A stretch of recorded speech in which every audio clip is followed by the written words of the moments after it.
Hi, I'm Jean Jensen. I'm Chief Operations Officer for the Champlain Valley School District, and I'm here today with Renee Sanchez, Superintendent. Hello, everybody. So this is a short video to describe our budget development process in CVSD. In many ways, we do year-round budgeting. If things come up during the school year that impact staffing or expense, we look beyond just the short term into the long term. That's just our general practice, and it helps us when we get to the actual budgeting in the fall.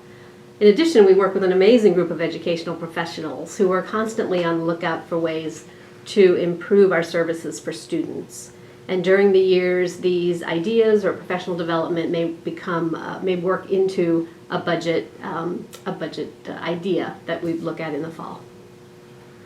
But the official project or the official budgeting cycle begins in the fall with the school board. They in September, they sit down and have discussions about prioritizing their goals and their educational priorities. They have discussions about the financial goal for the budget. They also reach out to the community for their ideas and thoughts. And they look at a 3-year financial model so that we're not just looking at the short term but the longer term. In parallel, Renee and our educational professionals are beginning their work. So Renee, do you want to talk to that part of it? Sure, thank you, Jean. So what we do at the campus level is we start looking at all the different variables that we will need to take into consideration for the budget for the upcoming year. So during this time, what we will do is we will put out requests to educational professionals on the campuses, and they'll submit them to their campus administration. These things are called the decision packets. So beginning in November, we will start visiting the campuses during our round-robin monthly meetings that we have, and it'll be myself and Jean. We'll also have our human resources, our curriculum, and our student support services directors there, so we can help make decisions based on the input that we're getting from the campuses. So along the way, we're going to also be looking at class sizes. We're going to be looking at innovative ideas, and at this time of year, we're going to be looking at how is COVID affecting all the different pieces that are going on the campus. So we're going to be looking closely at interventions. We're going to be looking at academic enhancement and enrichment, but we're also going to be looking at mental health because we know that that's a very vital role for taking care of our students and taking care of our faculty at this time. So along the way, we also have to be very conscious of making sure that we're treating all the campuses fairly, and by that we making sure that we honor the equity and autonomy that we promised when we began our consolidation together. But we also have to be looking at diversity, equity, and inclusion as well. And so since that is something that our board has emphasized by passing a policy recently, we want to make sure that we're taking that into consideration as well.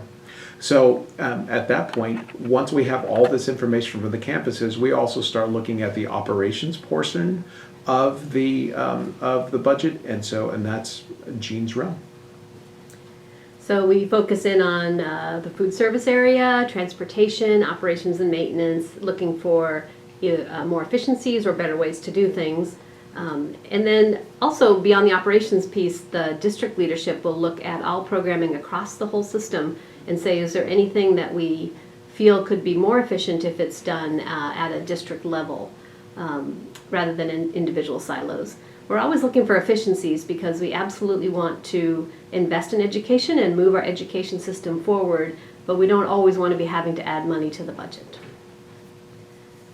So in November, we translate all these ideas into numbers, and then the leadership team has the very challenging job of trying to fit all the hopes and dreams that we've gathered into a financial package that meets the board's goals.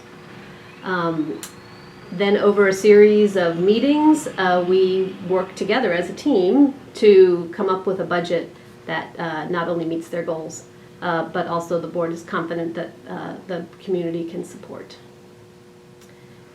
And I think that about wraps it up. You want to have anything you want to add? So I'm just excited to go through this process for the first time, and I'm anxious on inviting as many members of the community to join us along the way, so that way they can hear what it is that we're trying to accomplish for CVSD, so that we can meet the board's goals, but also be able to involve the community in this budget process as well. Thank you. Thank you.